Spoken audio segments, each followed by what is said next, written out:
Is there anyone in the world who doesn't recognize this guy? I'm Arnold Schwarzenegger. Let's make the most recognizable bronze in the world. This sculpture is going to begin with a 3D print. I'll be using the Tech True Blue castable resin. I'll need to remove the supports and then look it over and see if it's ready for casting.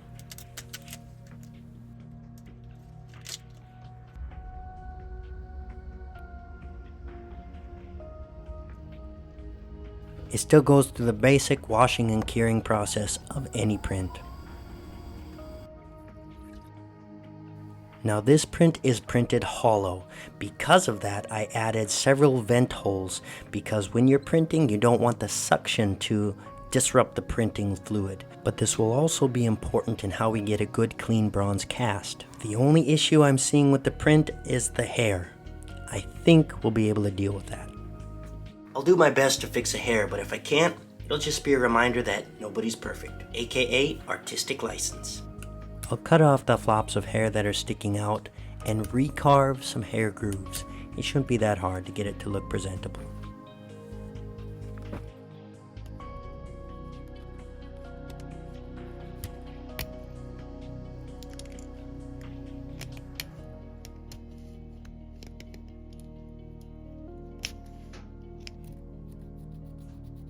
The supports leave little marks, so I need to trim those or fill them and get those situated as well.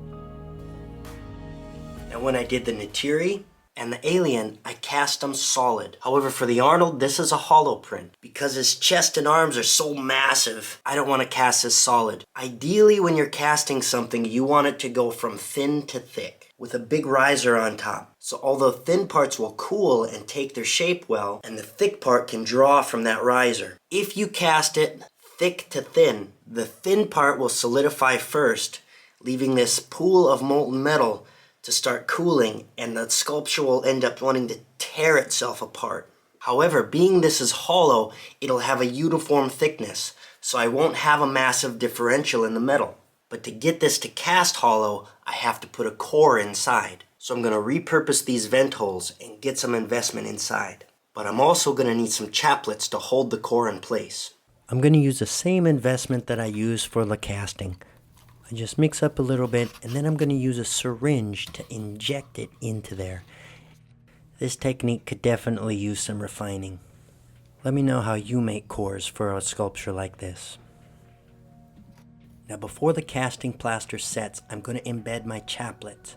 That'll hold the core in place when it's free floating after the resin burns away. And for chaplets, I'm trying something new. I'm using silicon bronze welding rod. We'll see if that works. Now, the whole model is a mess, so I need to clean off all that investment. And it's a pain, I gotta tell you. I need to trim back the investment at these vent holes, otherwise I could end up with a hole in the bronze when it's all said and done. Then I'll pack the vent holes full of wax.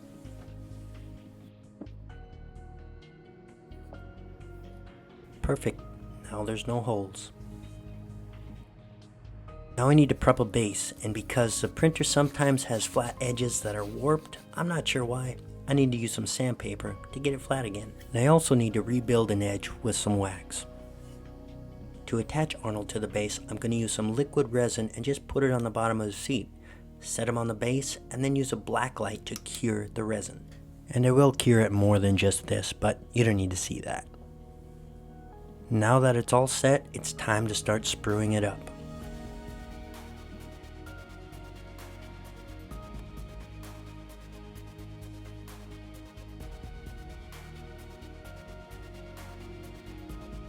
I added some sprue wax to the arms to help vent it and to help carry any impurities that might settle on the bottom.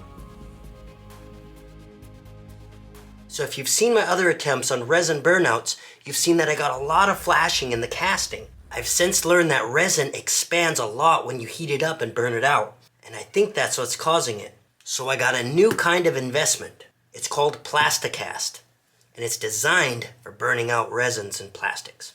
Hopefully that works better. The ratios of this investment are pretty close to exactly the same as the other investments that I've used. I'm not sure what's different about this, but I think it's more rigid so it doesn't crack as easily during expansion of the resin.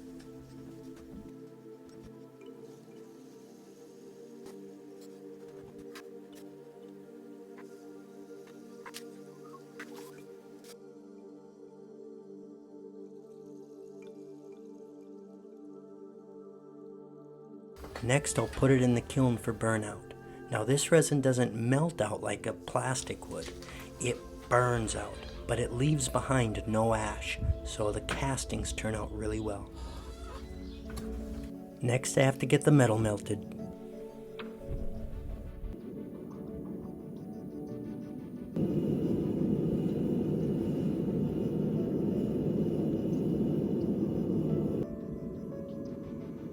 I've become pretty fond of vacuum casting, so I'll do the same with this.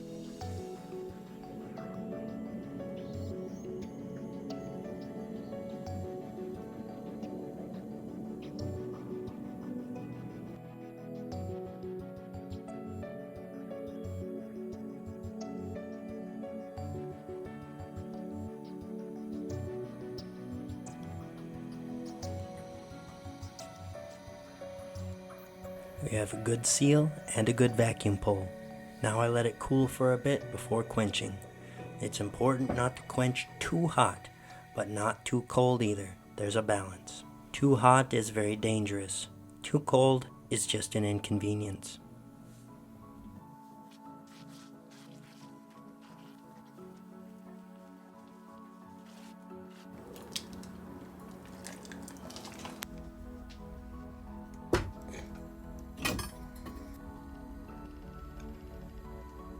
So right away I can tell there's a lot less flashing, so the investment worked.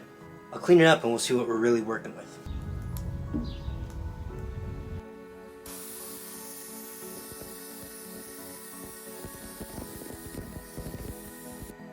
Next I gotta cut the sprues off.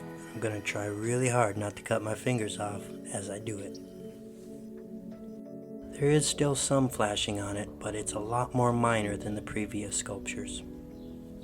Both the sandblasting and the wire wheeling help highlight different flaws that I might need to repair as I go forward. So cleaning it up reveals two things. One, it looks amazing. And two, it's not perfect. In the thigh, I have some massive pitting. I don't know why. I'm guessing a piece of the investment flaked off. I don't really know. And in the ankle, I also have a big hole all the way through. Some YouTubers would never show you that, but I do. I'm going to do my best to try to fix this by taking my welder, laying down a weld bead, and then reshaping it. The ankle is going to be extremely difficult because I'm sure the welder is going to melt off the Achilles tendon. But if I get enough weld material in there, I can use my Dremel to reshape it. Not ideal, but it's my only option. I'm using a silicone bronze welding rod and a lot of trial and error. I've never seen anybody explain how to do this. It's just kind of something you do and learn as you go.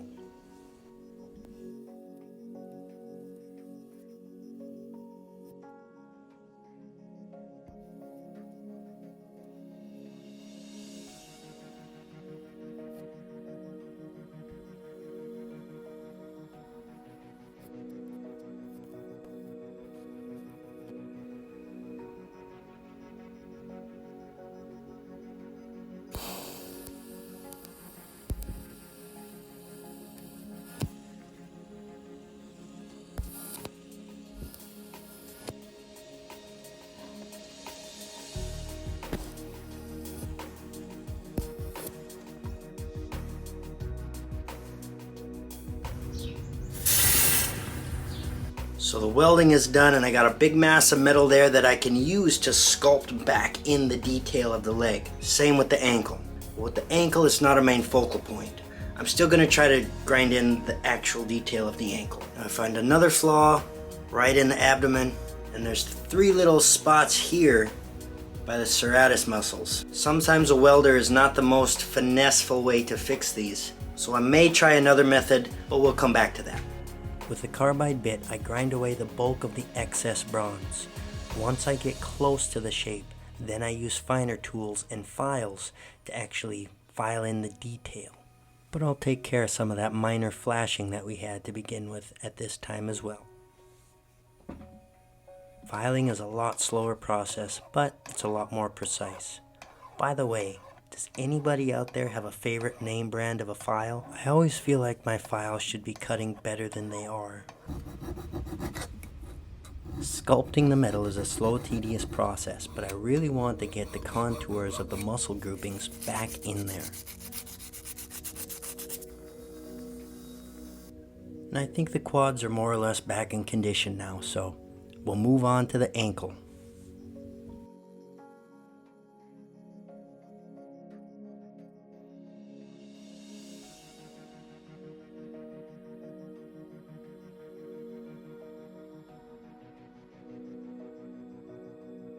Next, I'm going to try to fix that hole in the belly. This time, instead of using my welder, I'm going to hammer a piece of bronze in there and then file it down and shape it. This is how ancient people would have repaired flaws like this. They didn't have welders. But sometimes it's a real tricky process to get these little pieces of metal to set in the holes so I can actually hammer on them.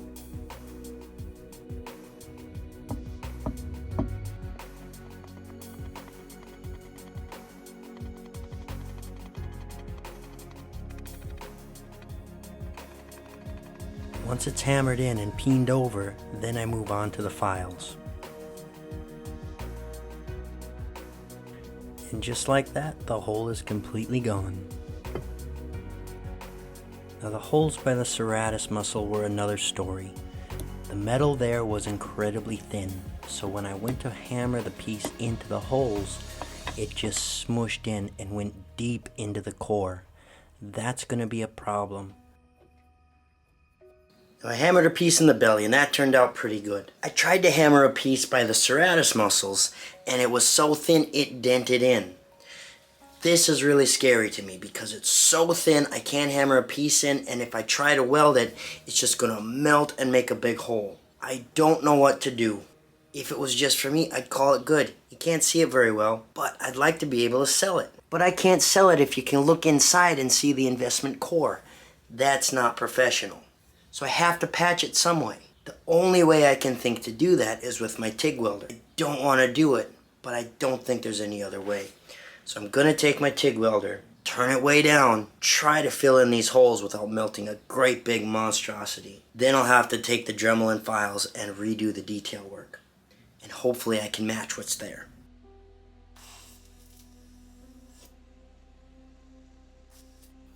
Okay, so it looks like he's got a big giant tumor there. It's not a tumor. It's not a tumor at all. But at least a hole is filled in. So now I'm going to take my Dremel and recontour the muscle groups as best I can. Ouch, that's hot.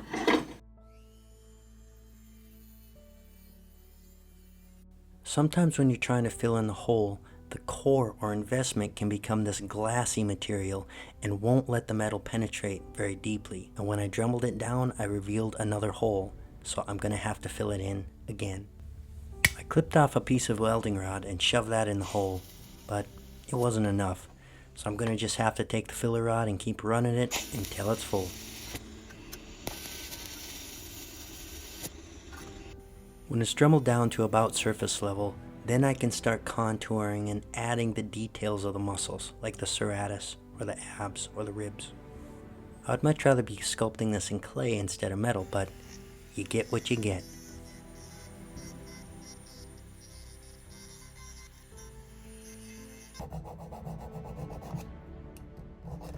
Considering I've never even carved anything out of wood, I'm gonna say that's decent.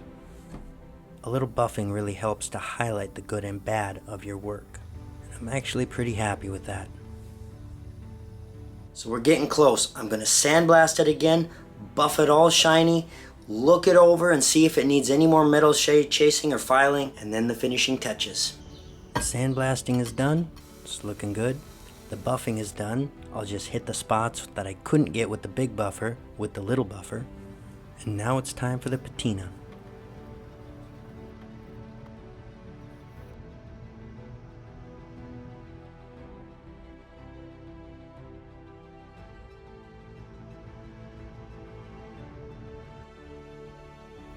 The patina revealed another flaw that I hadn't noticed before. So it was almost done, but when I took it out of the patina, I looked into this gaping hole and could see the white investment in there again, trying to figure out how I can do this. Now because there's investment behind there, if I try to hammer another piece in, I think it's just gonna go into the investment just like it did in the ribs. So I'm trying to figure out another way I can fix this without using my welder. I think I have an idea. The only way I'll know if it works is to try it. Now around my grinder I have a lot of bronze dust, but it's from different alloys, so the color might not match.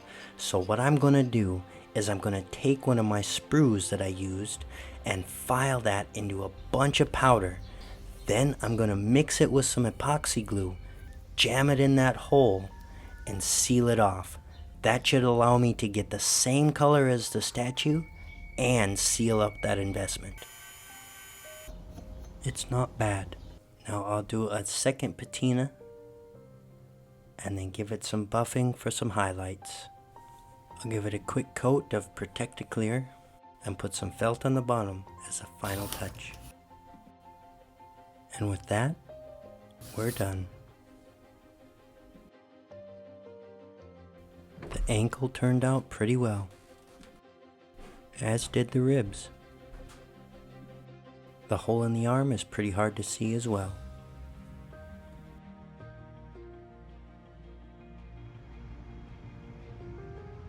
I think it turned out fantastic. It's not 100% perfect. I have yet to see a perfect casting, but I think we fixed it up pretty dang good. I'll be auctioning this piece off, so look for the auction link below. Let me know what you think. Thanks for watching.